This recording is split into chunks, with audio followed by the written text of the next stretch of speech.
જલાલપોર તાલુકાના કરાડી ગામે ભારત વિદ્યાલયનો શતાબ્દી મહોત્સવ રાજ્યના મુખ્યમંત્રી ભૂપેન્દ્રભાઈ પટેલ અને કેન્દ્રીય મંત્રી સી.આર. પાટીલની ઉપસ્થિતિમાં ઉજવાયો હતો।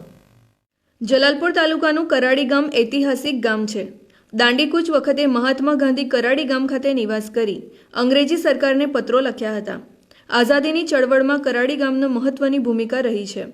રાષ્ટ્રીય શાળા ભારત વિદ્યાલયની સ્થાપના મહાત્મા ગાંધીજીની પ્રેરણાથી થઈ હતી। આ શાળાના આજીવન ટ્રસ્ટી સરદાર વલ્લભભાઈ પટેલ છે।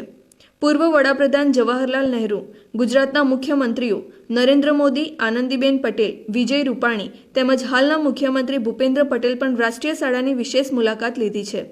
ભારત વિદ્યાલયના શતાબ્દી મહોત્સવ પ્રસંગે નવસારીના સામાજિક અગ્રણીઓ જયેશભાઈ શાહ, એનજે ગ્રુપના જિગ્નેશ નાયક, પારેખ બ્રધર્સના પ્રશાંત પારેખ, પ્રેમચંદ લાલવાણી, ભારત વિદ્યાલયના બાબુભાઈ પટેલ, ટ્રાન્ઝિટ ડેવલપર માલવ ધ્રુવ દ્વારા દાનની સરવાણી વહી હતી।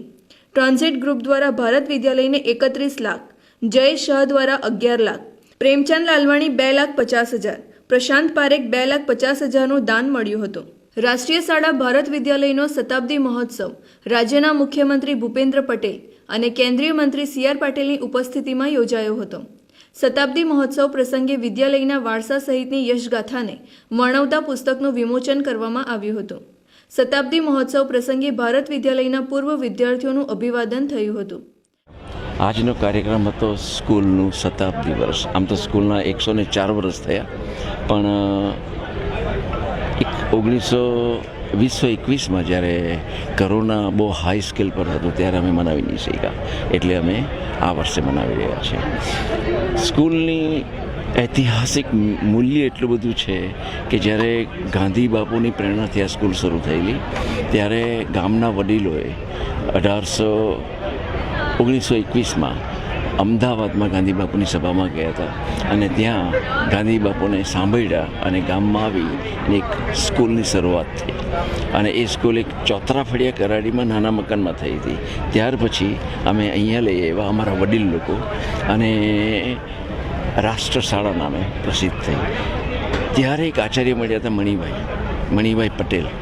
એ મણિભાઈ પટેલે સ્કૂલને ડેવલપ કરવામાં, સ્કૂલને આગળ લાવવામાં ખૂબ મહેનત કરેલી અને એમના પ્રયાસથી જ આ રાષ્ટ્રીય શાળા બની અને એમને નામ આપ્યું છે હુલામનું નામ પારસમણી, અમારા પારસમણી।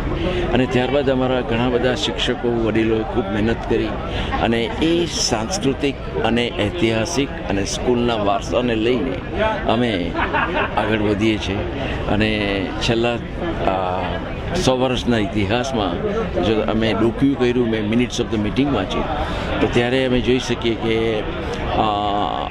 1972માં કે 77માં હાઈએસ્ટ રિઝલ્ટ હતું બોર્ડનું 72%, પણ અત્યારે અમે છેલ્લા 6 વર્ષથી 100% રિઝલ્ટ લઈ આવીએ છીએ અને આખા ગુજરાત ડિસ્ટ્રિક્ટમાં જેટલી સ્કૂલો છે એમાં ટોપ 10માં નામ બોલાય છે। હજી ડિક્લેર નહીં પણ નામ બોલાય છે ટોપ 10માં।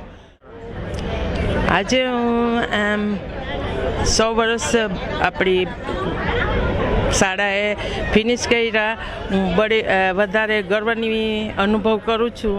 આજે હજારોની સંખ્યામાં લોકો આવ્યા એન્ડ શોભા વધાવી એન્ડ ચીફ મિનિસ્ટર આપણા ભૂપેન્દ્રભાઈ, આર.સી. પટેલ એન્ડ કેટલા મુખ્ય અધિકારીઓ આવ્યા ને આપણી શાળાને શોભા વધાવી।